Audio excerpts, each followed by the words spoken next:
So now we're going to look at adding feature data and holes and slots.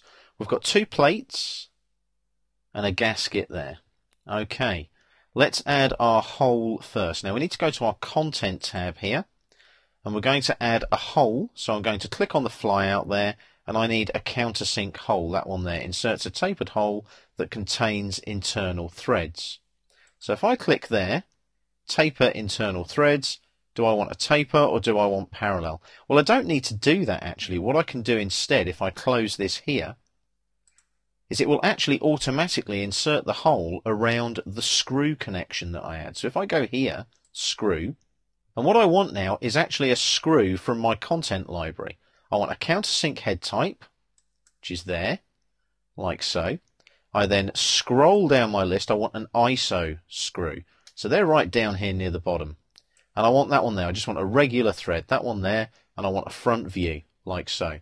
It says specify insertion point. So if I pick a point here, like so, and then specify a rotation angle down here, like that, what it asks me now is what size do I want. I'm going to go for an M6 and click on Finish.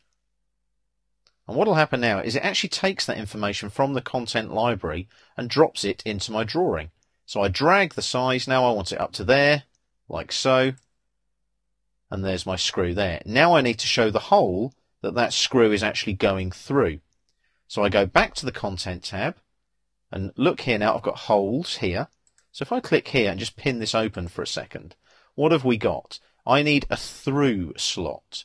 So let's have a look at these now. Have I got a through slot anywhere? I've got a blind slot, a countersink, a thread end, an external thread, a counterbore, through slot. There we are.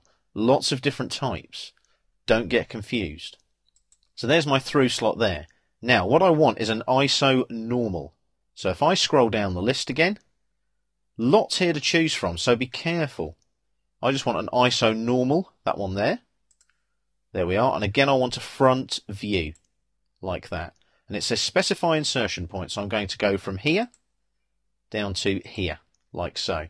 Again, M6, like before, same as the screw, and click on Finish. And now it's asking me for a drag size, like so. So I can drag and make that as big as I like. Can you see that there? So I'm just dragging that any which way I want. That's the drag size. So I'm going to drag it to, let's say, there. Or what I can do is hover and then drag like that. I can do it any which way I like, but I'm just going to drag it. I'm just going to do it freehand for now, but I could actually specify the size there if I want to. Can you see that? Can you see the size there? 19.94. If I drag it this way along the X direction, I'm going to go 18, like that. It fits it exactly for me. I don't need to think about it. So there's my slotted hole through my gasket there. Now what you might want to do there is select that there and make sure that it's on the right layer. So I'll just go to the Home tab there, and you want that on the hidden layer, which is that one there, AM3. Okay? Hit Escape there. You can see it looks much neater now because it's showing hidden detail through the gasket.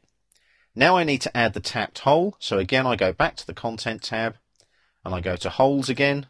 I'll pin that open again. I need a tapped blind hole. So I've got thread end, countersink, blind slot. Just go through them like that. Can you see there's lots of different ones? Counterbore, external thread. I'm looking all over here. Be aware that it might be that one there. Lots of different types. It's very easy to get them confused. So I click there like so. Which one do I want? I want ISO 262 regular. So let's have a look. There we go. Regular thread, that one there. Front view again, like so. And I want that to go from here down to here, like that.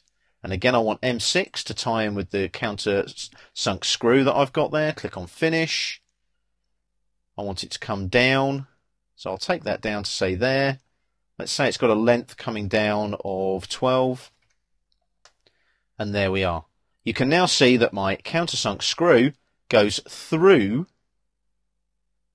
my slotted hole there in the gasket, back into a tapped hole here on my other part of my mechanism. Now what I might do there is select both of those, and I'm going to go back to the Home tab now because they would actually be in hidden detail. So if I click there like that, hit Escape, There we are. Exactly how it should look. That is all in hidden because it's a side view. The hole through the gasket in hidden, in side view. The tapped hole in hidden because it's a side view. So that's your feature data with holes and slots using your content libraries available to you in AutoCAD Mechanical 2010.